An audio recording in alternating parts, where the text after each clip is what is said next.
Кімге деп айтыңызсың, айтыңыз. Опа деп айтты. Ей, тырысапқан, шыныңызды айтыңыз, ойындарыңыз. Опа жоқ болса деді ғой. Жарайды, ол кезде кім деп айттыңыз? Кім деп айттың ол кезде? Ай, Ернар деді. ей, ол енді досым. Ернар деді. Сәлем айт туған ауылға бұл оны. Сол да. Маған сол сұрақты қойыңдаршы, қазір сендерге көрсетейін.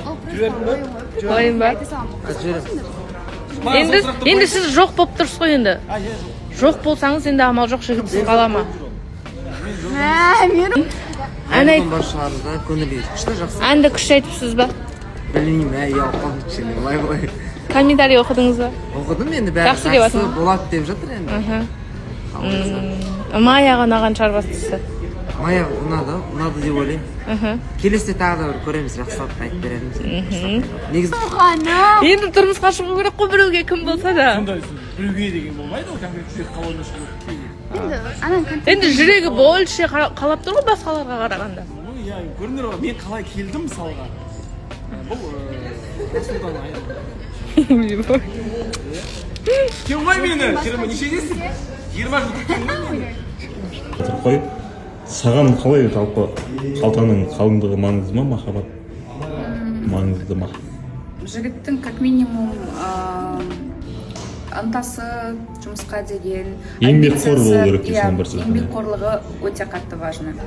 Одан кейін арақашықтыққа келетін болсақ, мен өзім өте қатты тактильный адам емеспін. И бір адаммен ұзақ уақыт бірге жүре берсем, мен жалығып кететін сияқты сезім болады да. Енді мүмкін ұзақ уақыт ғашық болмағандықтан. былай тойда айта беремін, бірақ тойда қыстымай. Ана жерде енді аурасы бөлек қой жақтың. Сапа дегенсің, мен де қаншама халық көріп отыр дегенсің.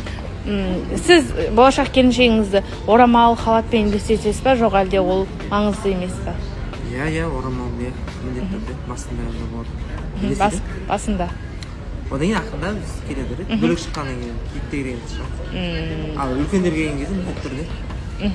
Просто ер адамдар болады екен, киме ақ қойшы, маған ұнамайды, типа орамалмен халат кигенің деген сияқты. Өзі елестетемін, маған ұнайды, өз басымнан айтамын. Да сондай болған шығар.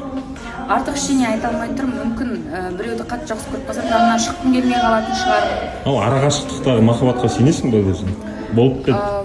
Арақашықтық құртады негізі. Біраз құртады, бірақ Неге сенімділік болса? егер сенімділік болатын болса, қазір деген видеозвонокпен күнде сөйлесіп отырсақ, why not? Если сенің проблемаларыңды алыстан да шешіп бере алса, неге жоқ?